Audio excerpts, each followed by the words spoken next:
Good morning, children. Sai Ram, and welcome back once again. So, children, in this session, we will continue with the political science, chapter number 4, that is working of institutions. And this is part 4.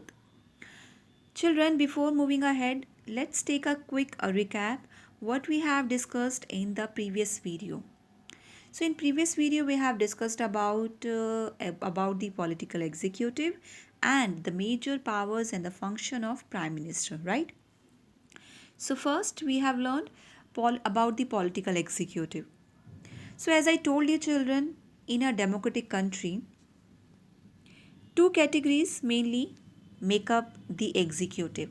First, political executive, and the second, permanent executive.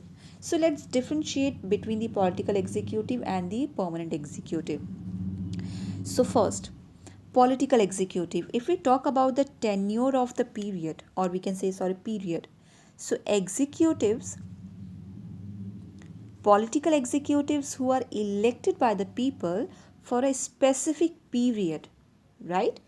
Political executive, they are elected by the people for a specific period, so they are called the political executive. Next, permanent executive. So permanent executives, they are salaried civil servants who are appointed on a long term basis, right? Now, the next point is authority. So, about the political executive, they remain in power only so long as they command the confidence of the majority members of parliament. And permanent executive, they remain in power even when the ruling party changes, right? That means कि their tenure of office is fixed. Their time period of office is fixed. Now next, answerable or not. So political executive, they are answerable to the people for all the consequences of their decisions, right? Because they are elected by people. So they are answerable to the people for all the consequences of their decisions. But about the permanent executive, they are not answerable to the people.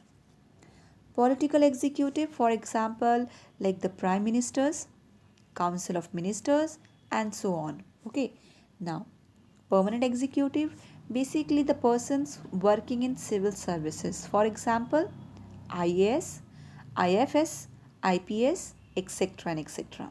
So, is it clear the difference between the political executive and the permanent executive? Okay, next topic we have learned in previous video about the major powers and the functions of the prime minister. So first, chairman of the cabinet, right? So first thing is the prime minister, he presides over the meeting of the cabinet. And mainly the agenda of the cabinet meeting is also prepared by the prime minister. Link between the president and the cabinet. So basically, it is the duty of the prime minister to communicate to the president about all decisions of the council of minister. Foreign affairs, that means prime minister, he formulates all the internal and external policy of the country. Leader of the Lok Sabha, so the prime minister, he is the leader of the Lok Sabha. And the most important power, or we can say function, formation of the council of ministers. So basically the prime minister, the most important function of the prime minister is formation of his council of minister. The prime minister first prepare the list of his council of ministers and sends to it to the president. So the president distribute portfolios among them, and he can change their portfolios whenever he likes. So this is what we have learned in previous video. Now our next topic is the president. Okay, so first thing is, while the prime minister is the head of the government, as we learned, right, the president is the head of the state. Clear? Prime minister is the head of the government and the prime minister is the head of the state.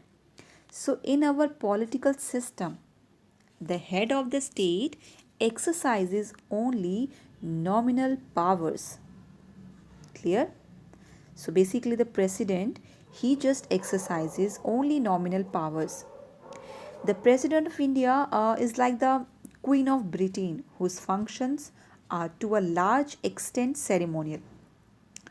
The president supervises the overall functioning of all the political institutions in the country so that they operate in harmony to achieve the objectives of the state. Now, appointment of president. So, first thing is the president is not elected directly by the people. Okay, the president of in our country is not elected directly by the people. Basically, the elected members of parliament, that means MPs, and the elected members of legislative assemblies, that means MLAs, elect the president. Clear? The elected member of parliament, MPs, and the MLAs elect her or his. So, a candidate standing for president's post has to get a majority of votes to win the election. So, this ensures that the president can be seen to represent the entire nation. At the same time, the president can never claim the kind of, we can say, that direct popular mandate that the prime minister can, and this ensures that she or he remains only a nominal executive. So now the same is true of the powers of the president. So our next topic, powers of the president.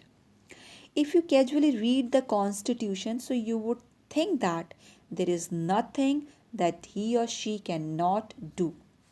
First of all governmental activities in democratic country take place in the name of president.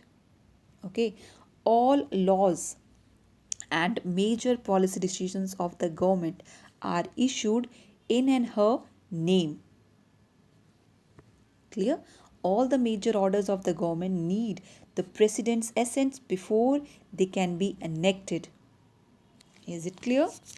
Second thing is, all international treaties are signed in the name of the president.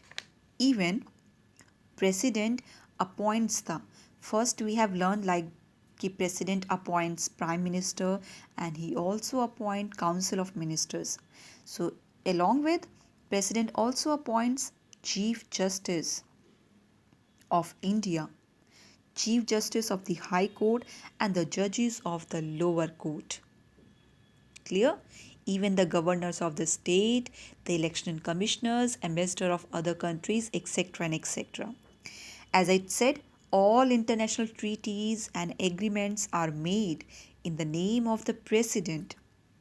So the president is the supreme commander of the defense forces of India. But we should remember that the president exercises all these powers only on the advice of council of ministers. Clear? Just remember that president exercise all these powers only on the advice of the council of ministers. The president can ask the council of ministers to reconsider its advice, but if the same advice is given again, she is bound to act according to it. Clear? Similarly, a bill passed, we can say that by the parliament becomes a law only after the president gives assent to it. If the president wants, so she or he can delay this for some time but send the bill back to the parliament for reconsideration. But if the parliament passes the bill again, so he or she has to sign it. Is it clear about the powers of the president? Now, Move on to the next topic, the judiciary. Okay, so judiciary. First of all the courts at different levels in a country put together are called the judiciary. Clear? All the courts at different levels in a country put together are called the judicial system. In our country, judiciary and independent and powerful is considered essential for democracies. Clear? So in India, we have three-tier judicial system mainly. Okay, first Supreme Court, next High Court, and the third one is the District Court. Clear? The Indian judiciary consists of first Supreme Court. Supreme Court basically for the entire nation. Then we have a High Court. High Court in the states, district courts, and the courts at the local level. So India has an integrated judiciary system. It means Supreme Court controls the judicial administration in the country, and its decisions are binding on all other courts of the country. Maybe it can take up any dispute. So, as I said, the Supreme Court is the apex court in the country, and hence its decision cannot be challenged. Its decision is binding on all other courts of the country. So the Supreme Court can take up any dispute which is as follow, like first between citizens of the country, between citizen and government, between two or more state governments, or between the union government and the state government. So basically, it is the highest court of the appeal in civil and criminal cases.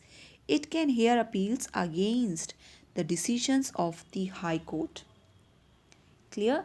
The independent judiciary main role is protecting the fundamental rights as enshrined in the Constitution of India.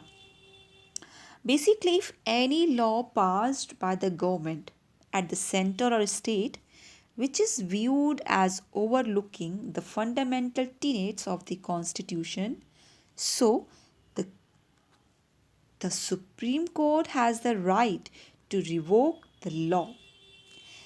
The independence of the judiciary ensures that no government can behave in an autocratic way. Basically, there are many cases in which litigations have been filed on behalf of public against law enacted by the government. Clear?